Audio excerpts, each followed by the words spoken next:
Olá a todas e todos que nos assistem. Nós estamos aqui mais uma vez em uma aula do curso Um Brasil Sustentável, uma parceria da Universidade Federal de São Paulo com o Instituto Física, Cultura e Ambiente. Estamos aqui na edição de 2020 discutindo os objetivos do desenvolvimento sustentável. Hoje nós vamos discutir mais dois objetivos dos ODS, o ODS 9 e o ODS 11. E eu estou aqui com dois colegas ilustres convidados que vieram debater com a gente aqui temas importantes da pauta mais urbana, da pauta mais industrial dos ODS. Especificamente o ODS 9, cuja redação é construir infraestruturas resilientes, promover a industrialização inclusiva e sustentável e fomentar a inovação. Para discutir o ODS 9, tenho aqui como convidado o Dr. Maurício Lamano Ferreira. Ele é do Centro Universitário Adventista de São Paulo, doutor em ciência, um dos grandes especialistas no Brasil na área de mudanças climáticas, na área de infraestrutura, na área de cidades sustentáveis. E para discutir o ODS 11, que é tornar as cidades e os assentamentos humanos inclusivos, seguros, resilientes e sustentáveis, tenho a honra de convidar aqui o professor Diego Conte, doutor Diego Conte, formado em administração pela PUC e atualmente do programa de pós-graduação em sustentabilidade da PUC de Campinas e também concluindo aqui o nosso programa de pós-doutorado aqui na Unifesp, no programa de análise ambiental integrada da Unifesp, que vai também aqui representar a PUC de Campinas, onde ele atualmente é professor da pós-graduação, no programa de pós-graduação em sustentabilidade.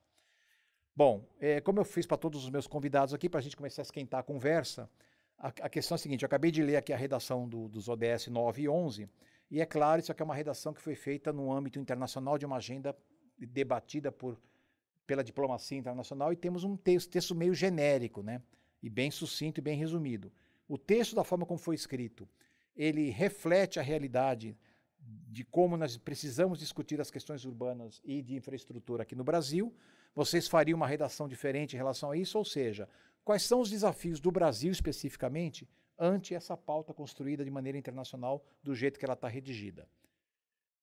Fiquem à vontade, quem quiser conversar primeiro, quem for mais rápido no gatilho, pode começar. Posso começar, então. Primeiramente, Por favor, uma boa Diego. Tarde. Agradecer aqui ao professor Zisman, em nome da Unifesp, a participação nesse evento, que é um evento bastante importante para a gente poder discutir nessa tarde a agenda dos ODS, trazendo aí o Objetivo de Desenvolvimento Sustentável número 11. E para responder à pergunta do professor Zisman, sempre que a gente dialoga com o setor público, principalmente aí com os agentes políticos, a gente vê que existe uma grande dificuldade de como é que se materializa a agenda. Ou seja, por vezes, da maneira como está escrita, parece que é um pouco abstrato, mas eu diria que cada cidade, o primeiro passo, ela tem que entender as vocações do seu território.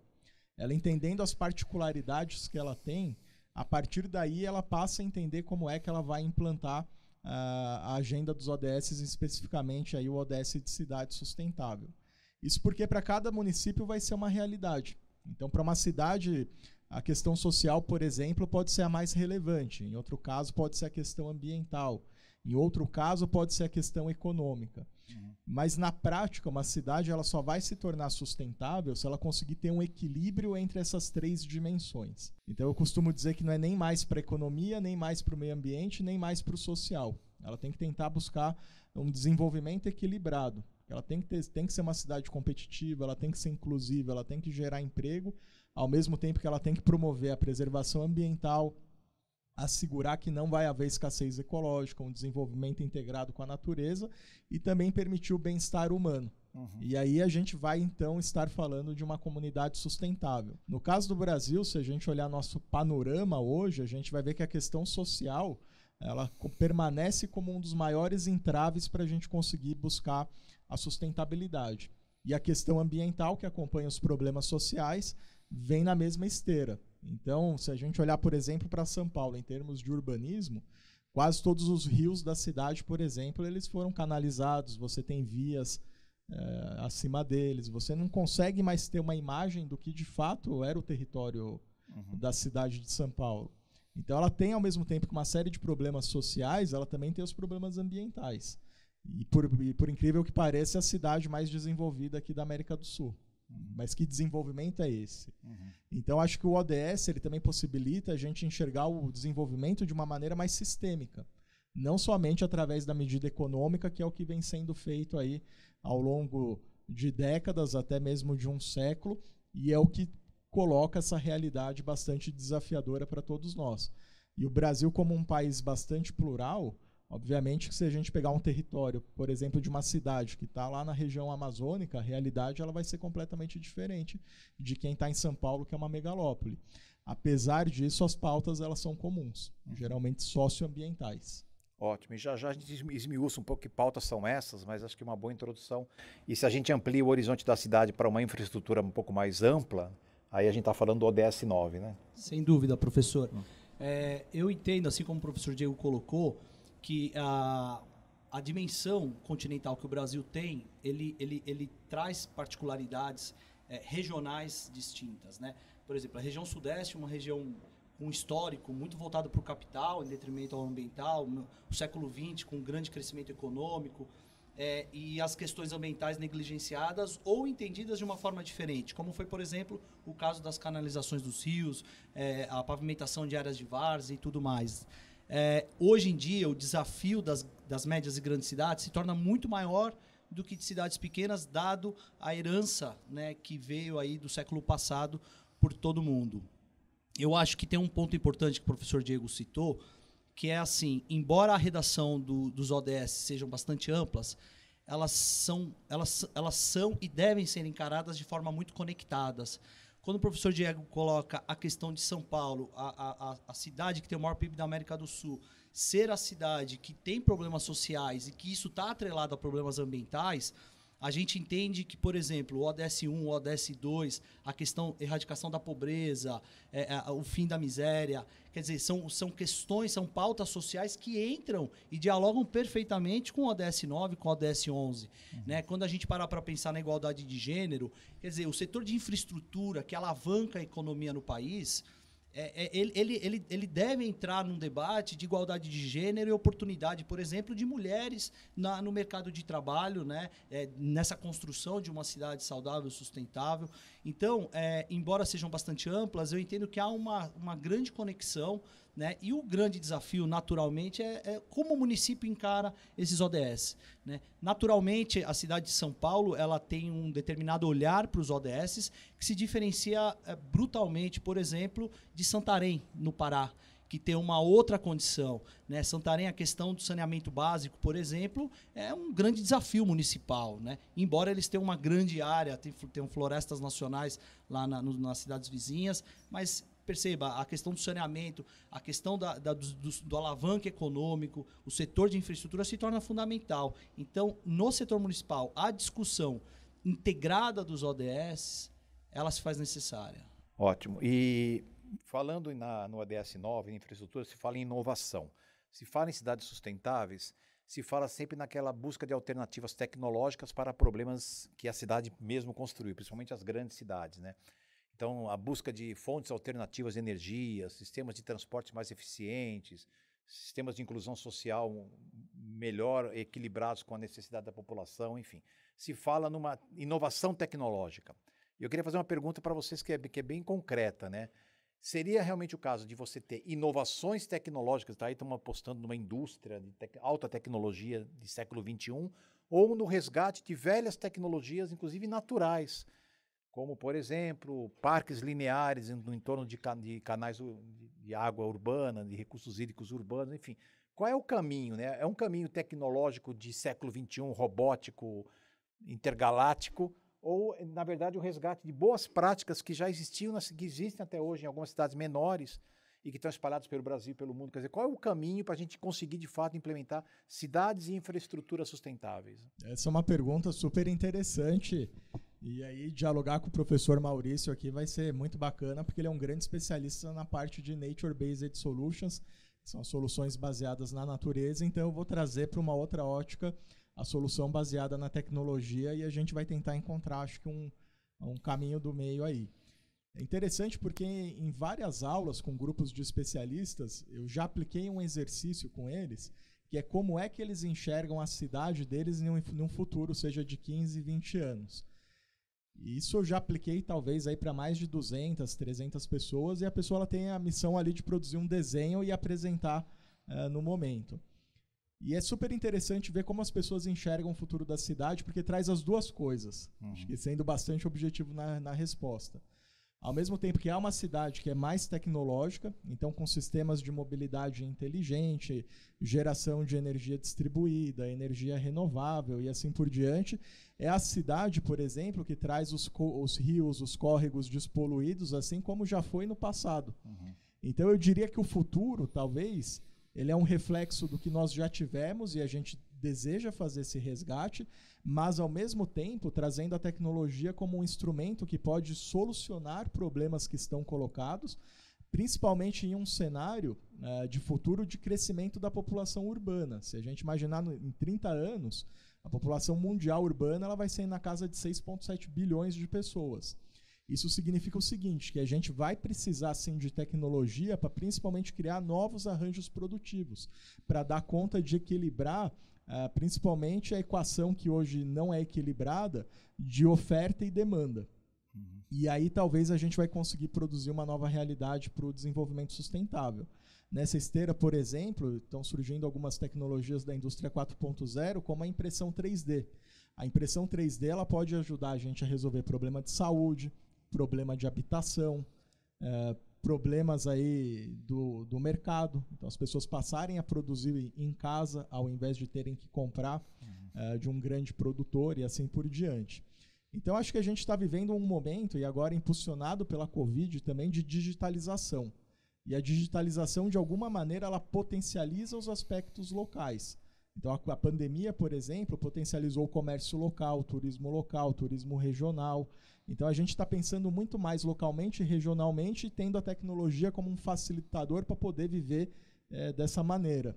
Então, a tecnologia, no fim, acredito que agora, no século XXI, nos próximos 80 anos, a gente vai tendo um crescimento mais exponencial, principalmente por conta da chegada da internet 5G, que vai facilitar, por exemplo, a gente ter rede de energia e água sensorizada, e isso evitar que a gente perca no sistema de distribuição de água as taxas que a gente vê hoje aqui no Brasil. Tem cidade que perde 25%, 30% da água tratada no sistema de distribuição porque ele tem uma tecnologia obsoleta.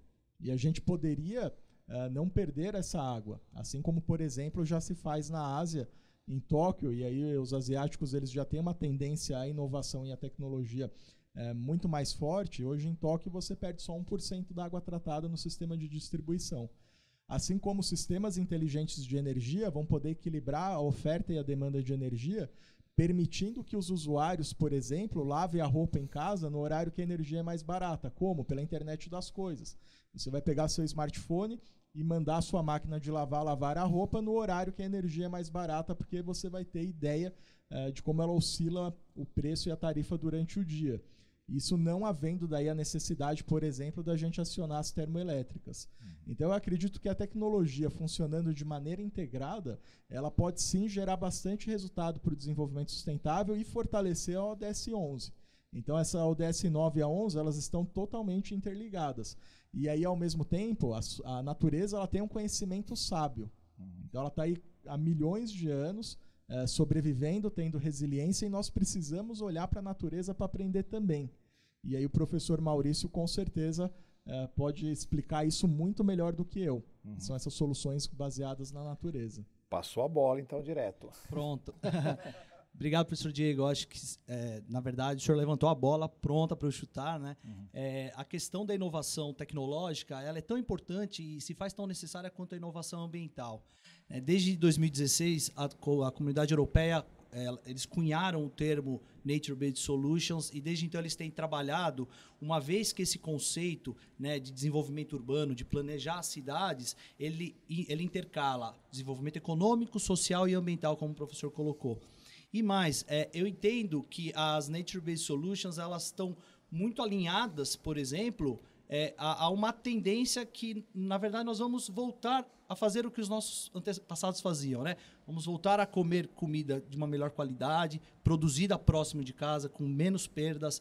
Quer dizer, essas questões ambientais, essas inovações ambientais, elas vêm trazer, então, para as cidades segurança alimentar, segurança hídrica, vem trazer uma questão de sustentabilidade ambiental, que aí sim, eu acho que com essa questão do 5G vai poder trazer dignidade, o bem-estar para a população, claro, numa perspectiva de economizar energia e tudo mais.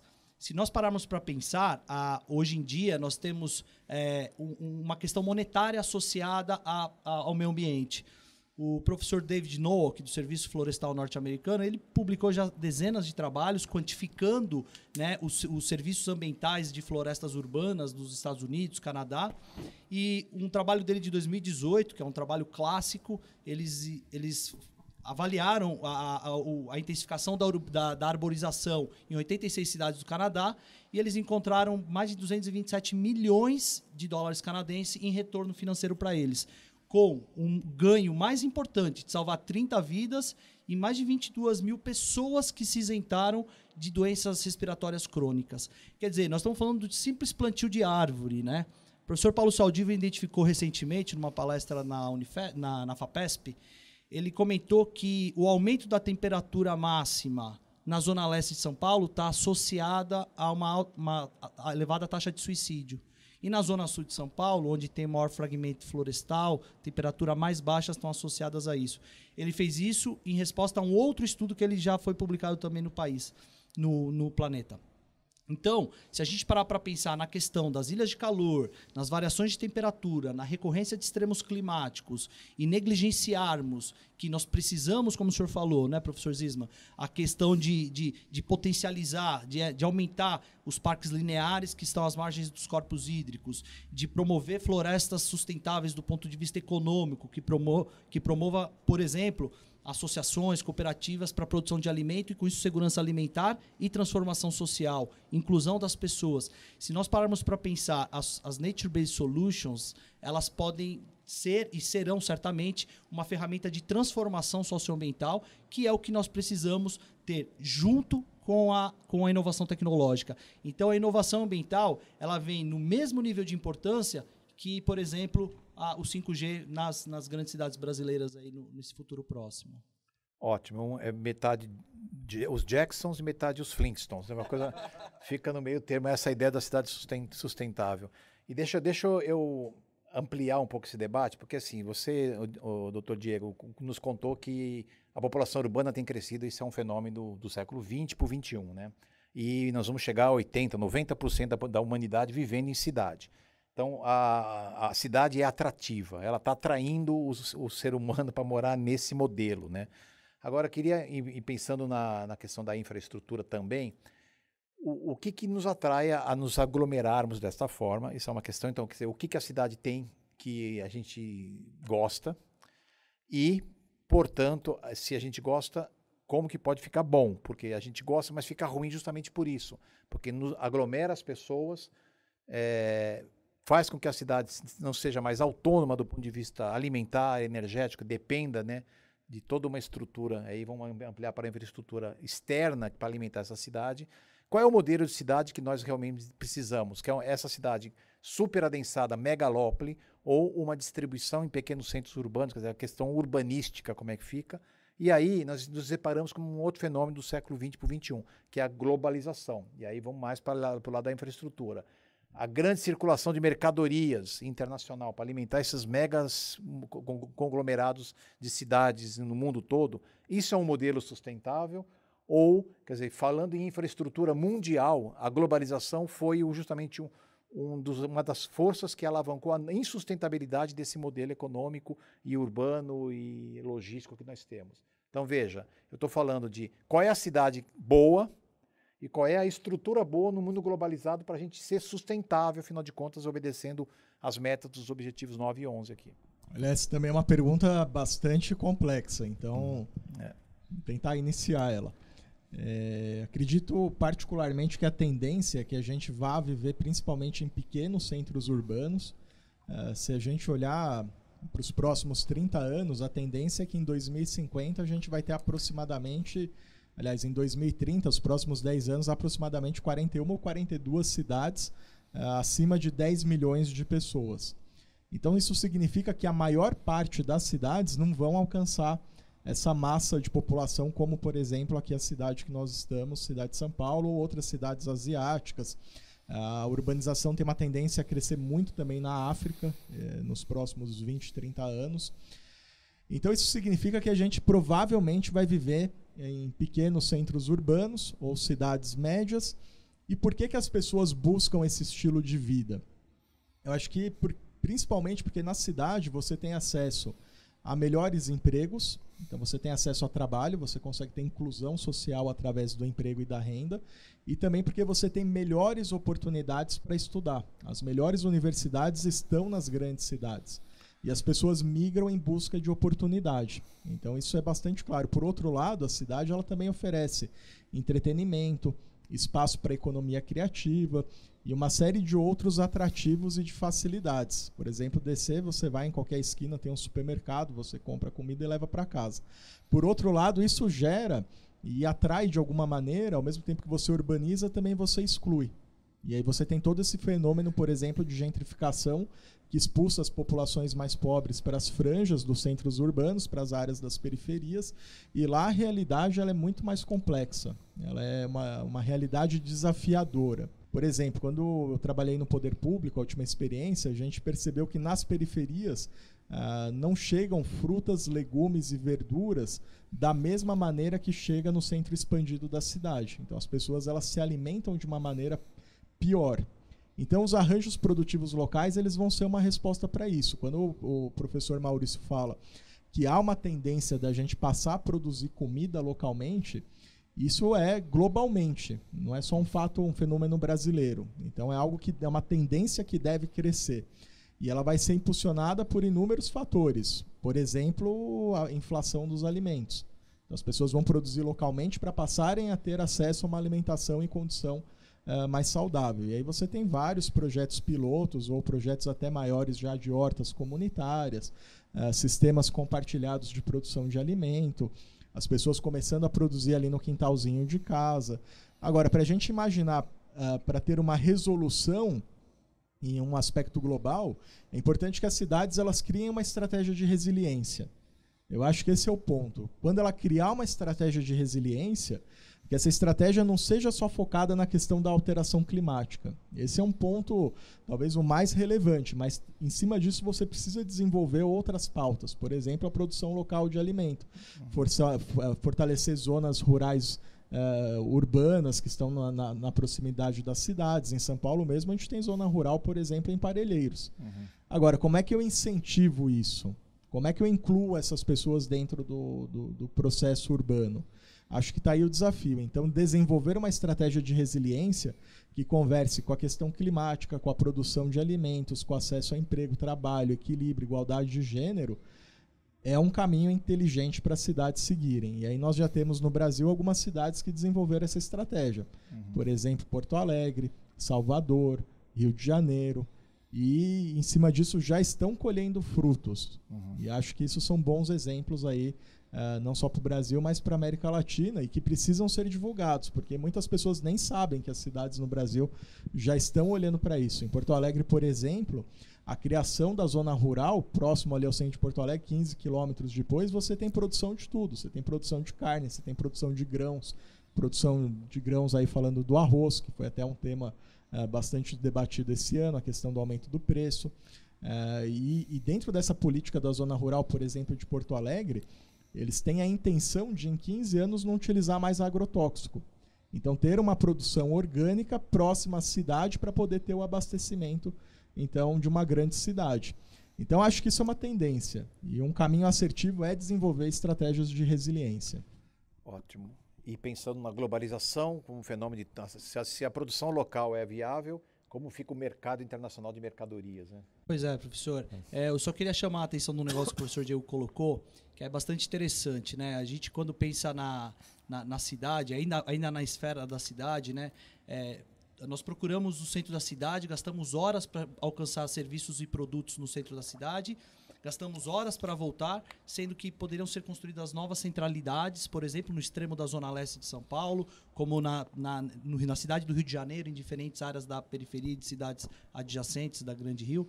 Enfim, acho que essa criação de novas centralidades e criar espaços verdes multifuncionais para aí sim fomentar de verdade, né, a inserção social, a questão ambiental e a própria requalificação dessas áreas verdes urbanas se torna fundamental.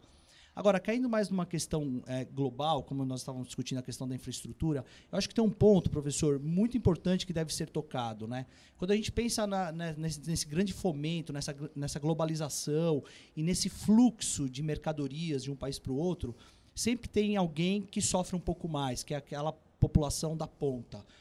Eu estou fazendo um trabalho na cidade de Guarujá, nós já estamos acabando, inclusive. A cidade tem uma grande importância, né? Metade do porto, que é chamado Porto de Santos, inclusive o pessoal do Guarujá questiona isso, fica na cidade de Guarujá. E o que acontece é que lá tem um grande veículo de movimentação de veículos pesados, caminhões. E tem uma alta taxa de poluição atmosférica, e lá eles lavam as caçambas, o que manda para o solo da cidade de Guarujá, amônia, enfim, uma série de outros contaminantes, que são extremamente tóxicos para a saúde humana. Então, o estudo que nós estamos fazendo lá é para identificar, por meio de plantas bioindicadoras, se os lugares que têm os maiores índices de contaminação atmosférica são os lugares que têm as maiores recorrências de problemas respiratórios na população. E nós estamos ainda no estágio para analisar esses resultados, mas o que nós já vimos é que os níveis de contaminação atmosférica são elevadíssimos, né? Ou seja, essa questão de ser claro, um importante vetor de desenvolvimento econômico municipal, mas também um grande contaminador atmosférico, um grande agente, né, promotor de problemas de saúde coletiva. Então, quando a gente pensa nessa questão, talvez global, sempre tem alguém que vai sofrer alguém da ponta, né? Agora, eu acho que tem uma questão, acho que em escala planetária, que tem sido muito debatida, e eu acho que a gente talvez tenha que repensar, e aí sim, talvez a ação municipal, talvez em outras esferas também de governo seria interessante, é sobre o padrão alimentar, né? Hoje, grande parte da nossa produção de alimentos serve para alimentar animais que nós nos alimentaremos. Então, eu acho que a questão do padrão alimentar, né, do nível de consumo, por exemplo, de carne vermelha, de necessidade de proteína, ela se torna um dos grandes vetores de alteração ambiental, inclusive de mudanças climáticas, né, quando se pensa, enfim, na escala planetária. Então, eu acho que quando se pensa globalmente, eu acho que existem várias questões a serem debatidas, né, que sim, podem ser resolvidas no nível municipal, como, por exemplo, a questão do padrão alimentar e tudo mais, mas também eu acho que há de se pensar, né, nas populações que estão na ponta sofrendo por essa grande infraestrutura que atinge todo o planeta, os efeitos da globalização. Ótimo. Eu tive a oportunidade de participar da última ONU Habitat em Quito, alguns 4 anos atrás, 3, 4 anos atrás, e lá se debateu e se aprovou a ideia do direito à cidade, né? E, quer dizer, a humanidade passa a ter direito à cidade. E aí, quando você fala em direito e fala em deveres, nós estamos falando de uma certa forma em políticas públicas, né? Então, eu queria que vocês falassem um pouco assim, pensando em infraestrutura sustentável, em cidades sustentáveis, o papel de dois atores sociais, tanto os agentes públicos, os gestores, quer dizer, qual o papel das políticas públicas e seus gestores na formatação de infraestrutura e cidades sustentáveis, e do cidadão, quer dizer, o quanto que, aí é uma questão individual, quanto que o cidadão pode contribuir ou não para que a gente estabeleça na cidade e no planeta como um todo infraestrutura e sistemas urbanos mais sustentáveis, né?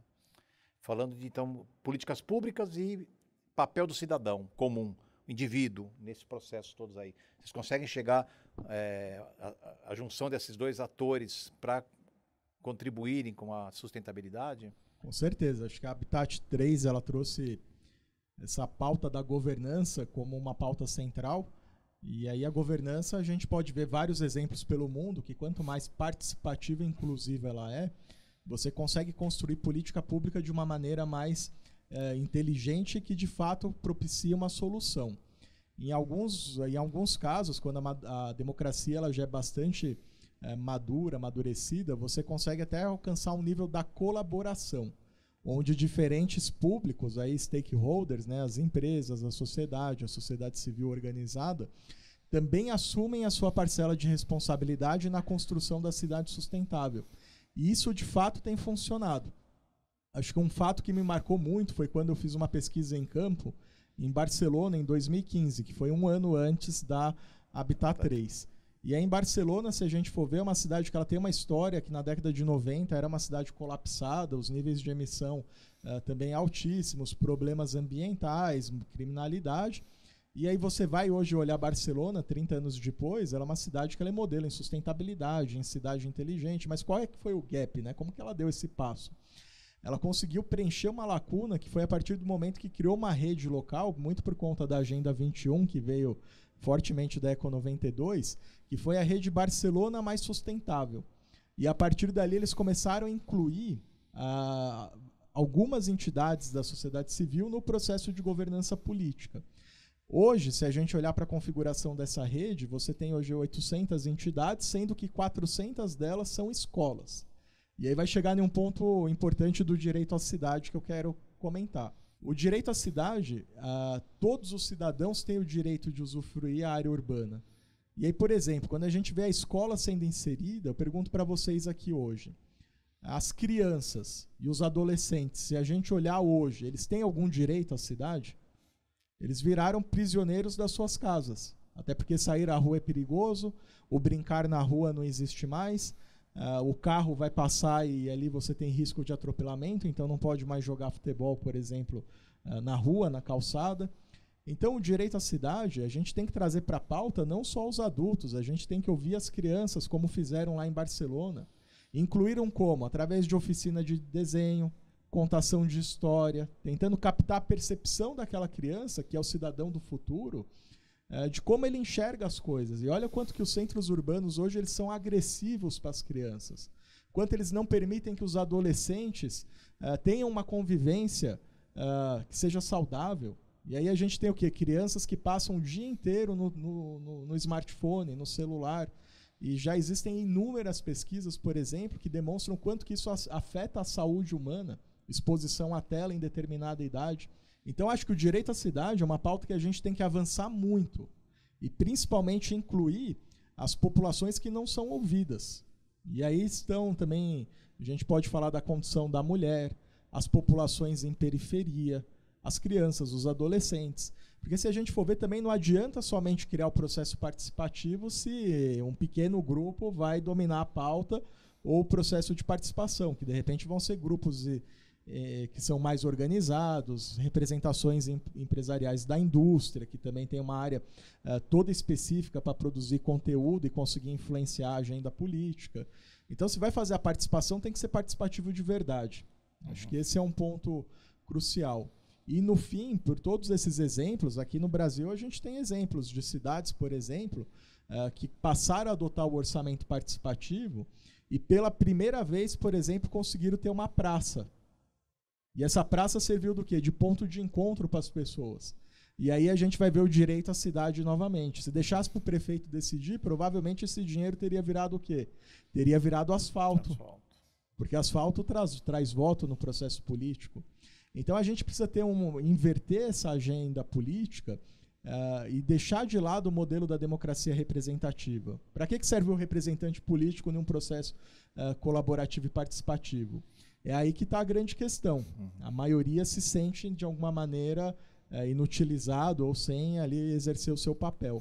Mas o que a gente pode ver é que os processos participativos, que principalmente buscam um consenso, evitam, por exemplo, que a gente tenha um caso emblemático aqui de São Paulo, que você teve um prefeito, por exemplo, que acreditava nas ciclovias como uma pauta de mobilidade, você tem uma alteração de governo, 4 anos depois, vem um outro prefeito que acredita em outra coisa, desacelera o processo das ciclovias, e aí você até asfalta algumas ciclovias para, de novo, os carros conseguirem passar. Isso tudo é resultado do quê? Da falta de amadurecimento da política pública. Não teve construção de consenso. E aí você vai para a Dinamarca e você vê lá que 75% das viagens em Copenhague são feitas de bicicleta. Mas como que a Dinamarca alcançou isso? Através do consenso. Você teve um plano de cicloviário que está em execução há 50 anos. Não foi imposto em 4. E aí você tem a alteração de poder, naturalmente a pauta ela é invertida. As pessoas lá se apropriaram disso, discutiram isso, e hoje se tornou uma cultura, uma vocação da cidade. Então, acho que esses são pontos muito importantes para que os gestores públicos pensem, e principalmente para que a população ocupe esse espaço democrático e a sociedade civil também passe aí a ocupar esse espaço e pressionar principalmente por mudança e para que processos participativos sejam resgatados. Tá certo. Maurício, quer complementar alguma coisa? Eu gostaria, sim, professor. Eu queria dizer que, assim, eu concordo plenamente com o professor Diego, eu acho que esse é o caminho que tem que acontecer. A Agenda 21 já trouxe no seu capítulo 26 a inserção dos povos indígenas na discussão de políticas públicas ambientais, protagonizando, né, essa etnia na elaboração de políticas públicas, na qual ele faz parte, na qual ele está inserido também. Né? Se nós pararmos para pensar, então, quer dizer, existem populações que foram coadjuvantes, né, no debate ambiental e simplesmente sofrem as ações daquilo que é decidido. Eu entendo que, por exemplo, a Prefeitura de São Paulo ela tem feito algumas ações acho que muito bem avaliadas no meu ponto de vista, por exemplo, com o Plan Pavel, que é o Plano de Espaços Verdes Livres da Cidade. Ele derivou do PMMA e eles fizeram uma consulta popular que foi um número razoável, eles conseguiram tomar algumas diretrizes a partir da consulta popular, que hoje nós podemos usar a internet, né, como um mecanismo de inovação, de consulta pública, e conseguiram, então, claro, eles estão em fase de fechamento, até o final do ano provavelmente eles vão publicar o Plan Pavel, mas com bastante destreza, com bastante pontos altos, né, na minha avaliação. Agora, eu entendo que o professor Diego colocou uma coisa que é muito importante colocar no debate. Você abrir audiência pública, consulta pública, mas para quem? Né? Quando a gente tem as consultas públicas, por exemplo, para a elaboração do Plano Municipal da Mata Atlântica, quem é que vai participar das consultas públicas? Os representantes das mineradoras que estão lá, que provavelmente vão perder sua área. Quer dizer, são outros atores, né? E o setor imobiliário. São agentes que estão muito antenados, muito bem amparados. E aí o que eu concordo plenamente com o professor Diego e complemento uma coisa. Nós temos que dar voz, sim, para a população, mas nós temos que criar mecanismos de participação efetiva. Né? Quantas pessoas ficaram sabendo, por exemplo, das audiências públicas sobre o projeto A, B ou C? Né? Qual foi a forma? Foi numa quarta-feira às 15h, presencialmente? Quer dizer, a que público que nós vamos conseguir participar e consultar de fato? Será que o munícipe, a associação de bairros, tinha algum representante nesse lugar, nessa hora?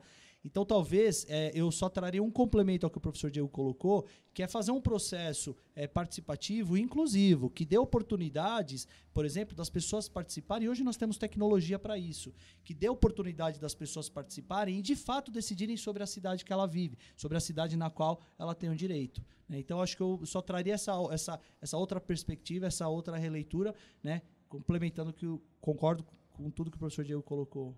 Ótimo. Vou fazer uma última pergunta, que é uma pauta que engloba a temática urbana e da infraestrutura mais ampla, que eu acho que vocês têm coisas a dizer, com certeza vou aproveitar a expertise de vocês. Uma cidade sustentável, uma infraestrutura sustentável, ela é baixo carbono?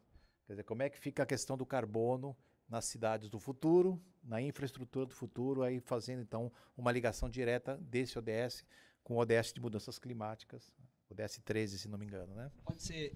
Aí eu acho, professor, que nós temos que promover um casamento, né? Aí eu acho que é a hora do casamento real, da inovação tecnológica e da inovação ambiental. Para a gente alcançar mesmo no setor de infraestrutura, na criação e construção e transformação de cidades e comunidades sustentáveis, eu acho que tem que haver aí um casamento fundamental na inovação tecnológica e na inovação ambiental. Eu acho que nós já temos tecnologias, né? Se pensar na mobilidade urbana. O professor Diego comentou uma coisa fundamental, né? Às vezes falta um projeto São Paulo, falta um projeto Jundiaí, né? Um projeto Rio de Janeiro, um projeto Brasil, onde você tem a participação popular que decidiu qual seria o caminho, né? Nós temos, claro, a revisão do plano diretor, que está em breve para acontecer, mas eu acho que essa questão de ter um projeto de cidade e não um projeto de governo faz toda a diferença.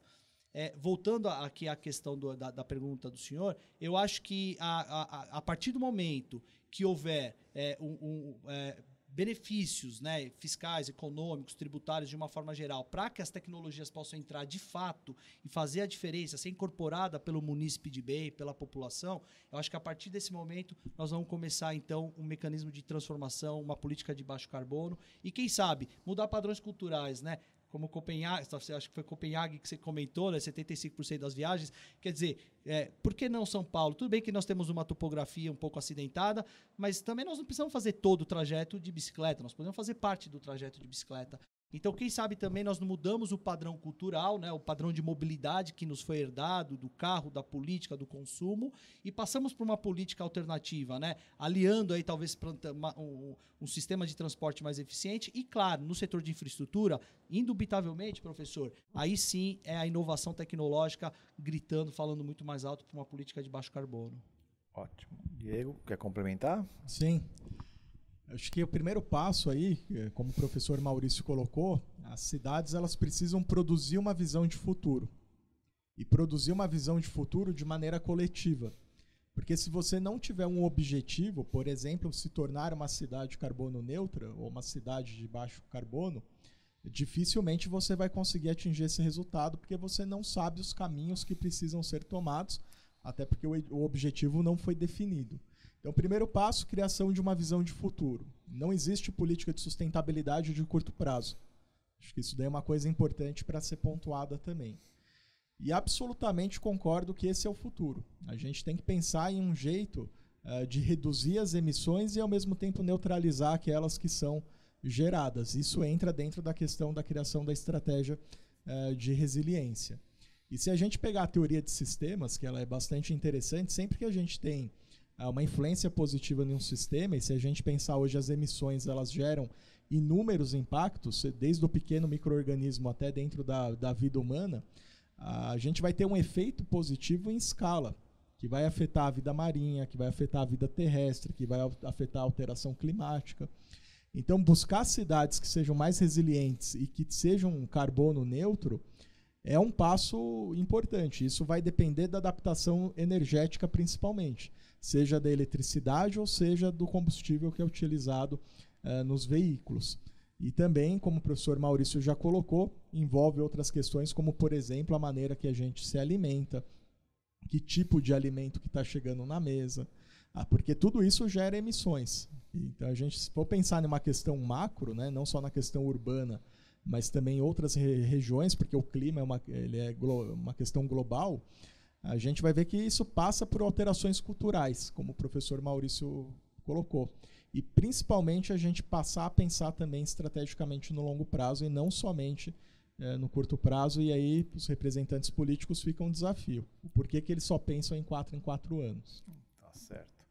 Bom, é um tema encantador, diversas pautas que a gente precisaria estar discutindo e não dá tempo nem nossos 40, 45 minutos aqui, mas eu queria agradecer especialmente aqui então, as contribuições do professor Diego, do professor Maurício, nesse tema tão importante que é a questão urbana, a questão da infraestrutura internacional, aqui dentro do nosso curso. Agradecer vocês que estão nos assistindo aí. Nós vamos encerrar por aqui, a menos que vocês queiram dar uma mensagem final ou queiram falar alguma coisa que não tenha sido dita aqui, vocês estão doidos para falar e eu não perguntei. Olha, acho que é uma mensagem de agradecimento. Tá bom. Acredito que a agenda ela só depende de nós para ser implementada. A universidade ela tem um papel como fornecedor do conhecimento e, em cima disso, nós precisamos nos posicionar em cima dessas pautas. E aí, uma reunião como essa tem um valor assim, super expressivo para a gente conseguir disseminar essas ideias e disseminando as ideias para que outras pessoas possam se engajar dentro da Agenda 2030. Tá ótimo, obrigado, Diego. Nós que agradecemos. Professor, eu queria só trazer também como mensagem, nós temos no Brasil mais de 5.500 municípios, grande parte deles com gestores ambientais, municipais, que às vezes não tem formação superior ou não tem formação na área ambiental. E aí eu queria destacar também, agradecendo o convite do senhor, a importância do papel extensionista da universidade. Como a universidade tem um papel transformador na sociedade. Mais de 5.500 municípios e a universidade tendo capacidade de levar junto consigo a formação de recursos humanos de alto nível, mas o mais importante, né, fomentando, né, o desenvolvimento urbano, o desenvolvimento regional. Então, acho que vocês estão de parabéns pelo programa de extensão de vocês e que essa atividade extensionista seja uma prática nas universidades brasileiras. Muito bem, nós vamos mandar esse debate para os 5.570 municípios do Brasil, para que a gente possa ajudar os gestores públicos, os prefeitos e seus auxiliares a implementarem cidades sustentáveis e infraestrutura sustentável entre os municípios no Brasil. Muito obrigado, agradecemos aqui o Instituto Physis, Cultura e Ambiente, que é co-parceiro desse projeto com a gente aqui, e vamos encerrando por aqui.